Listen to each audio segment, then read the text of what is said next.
ចង់បង្វែរអារម្មណ៍បងប្អូនទាំងអស់គ្នាមកទស្សនាប្រាសាទដែលមានផ្លូវដើរអមទៅដោយស្លឹកឈូកនិងទឹកព័ទ្ធជុំវិញតែម្ដងអ្នកនរគ្នាអាចទាយបានទេថាប្រាសាទដែលយើងកំពុងដើរនេះគឺជាប្រាសាទអ្វីនឹងខ្ញុំបង្ហាញបងប្អូនទាំងអស់គ្នានៅបរិវេណប្រាសាទនៅខាងក្នុងខ្ញុំចង់បង្ហាញបងប្អូនទាំងអស់គ្នានៅបរិយាកាសដ៏ស្រស់ត្រកាលដើមរដូវវស្សាយើងដែលមានភ្ញៀវទេសចរជាតិនិងអន្តរជាតិចូលចិត្តមកទស្សនាប្រាសាទមួយនេះខ្លាំងមែនទែនដោយសារតែប្រាសាទនេះមានសម្រស់ស្រស់ស្អាតប្លែកពីគេតែម្ដងជាមួយនឹងបរិយាកាសទឹកអមព័ទ្ធជុំវិញហើយមានស្ពានដើរទៅខាងក្នុងបានទៅនឹងការដើរឆ្លងទៅកាន់ពិភពលោកមួយទៀតដែលមិននឹកស្មានដល់ខ្ញុំឃើញអ៊ំពូមីងអ៊ំចាស់ចាស់លោកតាលោកយាយគឺគាត់មានអារម្មណ៍សប្បាយរីករាយមែនទែនដែលមកកាន់ប្រាសាទមួយនេះហើយប្រាសាទមួយនេះគឺមានឈ្មោះថាប្រាសាទនាគពន្ធប្រាសាទនាគពន្ធមានទីតាំងស្ថិតនៅក្នុងភូមិលៀងដៃឃុំលៀងដៃស្រុកអង្គរធំខេត្តសៀមរាបបើសិនជាបងប្អូនទាំងអស់គ្នាជិះជុំវិញអង្គរឆ្លងទៅកាន់វងតូចវងធំបងប្អូនទាំងអស់គ្នាអាចប្រាប់គេឲ្យឈប់នៅប្រាសាទនាគពន្ធតែប្រាសាទបុរាណខ្មែរមួយដ៏អស្ចារ្យនេះគឺមានប្រវត្តិដ៏អស្ចារ្យដែលបងប្អូនទាំងអស់គ្នាគួរតែមកលេងឲ្យបានម្ដងប្រាសាទនេះត្រូវបានគេសាងសង់លើកោះទំហំ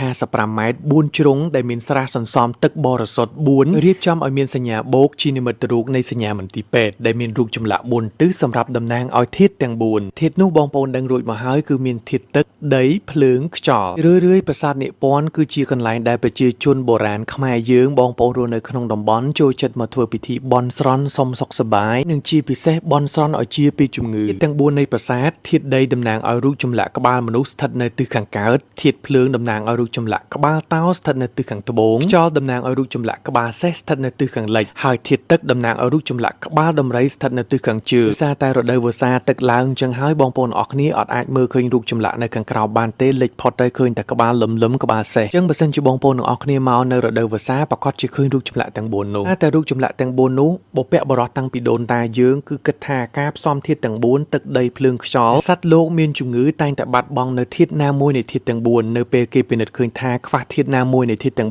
4គេតម្រូវឲ្យអ្នកជំងឺទទួលការព្យាបាលក្នុងប្រាសាទនាគពន្ធនេះគេពិនិត្យឃើញថាមានចម្លាក់សេះមួយក្បាលដែលមានមនុស្សជាច្រើនអោបព័ទ្ធដែលមានរឿងនិទានមួយថាពីយូរលង់ណាស់មកហើយមានវងមនុស្សប្រុសមួយក្រុមបានជិះសំពៅឆ្លងមហាសាគរហើយជួបទៅនឹងខេណីដ៏កំណាចមួយវាបង្កព្យុះភ្លៀងធ្វើឲ្យសំពៅលិចលង់ហើយនាយសំពៅឈ្មោះសែមហៈបន់ស្រន់ឲ្យទេវតាជួយហើយបារមីរបស់ព្រះពោធិសត្វលោកេស្វរៈព្រះអង្គក៏បានប្រមាលមើលឃើញមនុស្សកំពុងតែជួបនៅអន្តរាយពេលនោះព្រះអង្គក៏បានប្រើឲ្យអាមាត្យមួយអង្គខ្លែងទៅជាសេះបាលហៈទៅជួយអ្នកដែលលិចសំពៅនោះកំពុងលិចទាំងឡាយក៏បានតោងជើងសេះតោងកន្ទុយសេះហើយសេះនោះក៏បាននាំគេមកដល់ត្រើយបានសុខសាន្តតទៅនិយាយអំពីការធ្វើកំណាយនៃប្រាសាទនាគពន្ធវិញត្រូវបានគេចាប់តាំងស្គាល់ការចាប់ផ្ដើមស្រាវជ្រាវស្ថាបត្យកម្មកម្ពុជាតាំងពីឆ្នាំ1866ឆ្ការព្រៃហើយសម្អាតប្រាសាទនិងរៀបចំផ្គុំថ្មឡើងវិញដោយលោក Jean-Henri Mazel ឆ្នាំ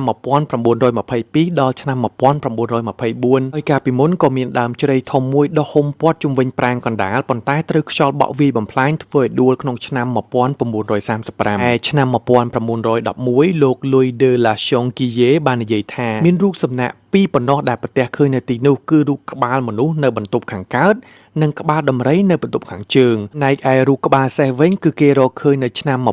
1912មួយឆ្នាំបន្ទាប់ពីការរុករកឯក្បាលតោវិញគឺរកឃើញនៅឆ្នាំ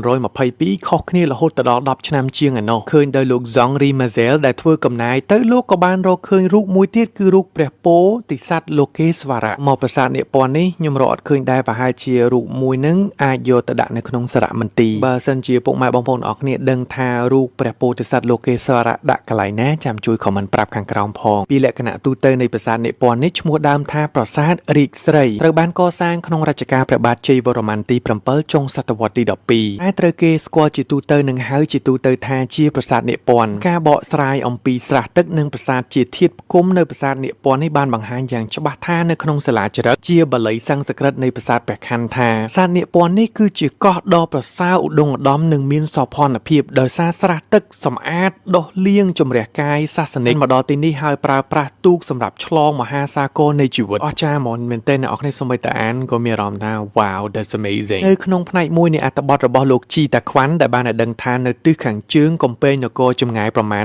5លីមានប្រាសាទមាស4ជ្រុងនិងបន្ទប់ថ្មជាច្រើនរយហើយនៅក្នុងនោះគេឃើញរូបព្រះពុទ្ធមាសរូបសង្ឃមាសរូបដំរីរូបតោរូបសេះនិងវត្ថុដទៃជាច្រើនទៀតធ្វើអំពីស្ពាន់ ច្រើនឥតគណនាតែម្ដងប្រាសាទនិពន្ធនេះត្រូវបានសាងសង់ដោយថ្មភក់ស្ថិតនៅចំកណ្ដាលបារាយណ៍ខាងជើងមានទំហំ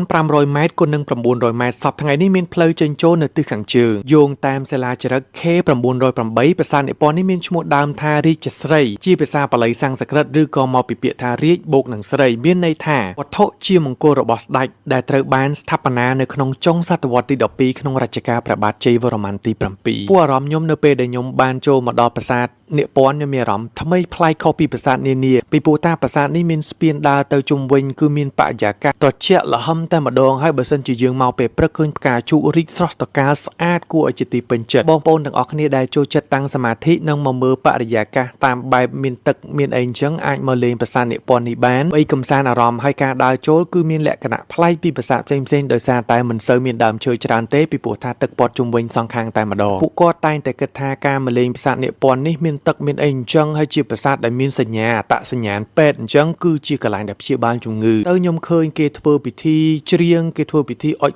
ធូបសែនជាច្រើនដងតែម្ដងឲ្យតមកលើកណាគឺតែងតែជួបតែងតែឃើញហើយដោយសារខែនេះខែភ្លៀងអត់សូវឃើញអ៊ំពូមីងពុកម៉ែបងប្អូនមកលេងច្រើនទេតាមពិតទៅខែភ្លៀងគឺសប្បាយខ្លាំងមែនទែនដោយសារតែទឹកឡើងឃើញផ្កាឈូកឃើញរុក្ខជាតិខៀវខ្ចីដុះពេញនឹងតែម្ដងជាពិសេសខ្ញុំអាចមើលឃើញប្រាសាទដែលលិចទឹកពាក់កណ្ដាលនៅពេលដែលបងប្អូនទាំងអស់គ្នាមកខែវស្សាពេលអត់លិចហើយបងប្អូនទាំងអស់គ្នាប្រកាសជាឃើញរូបទាំង4ទិសដែលគេហៅថាធាតុទាំង4ហ្នឹងឃើញរូបតោ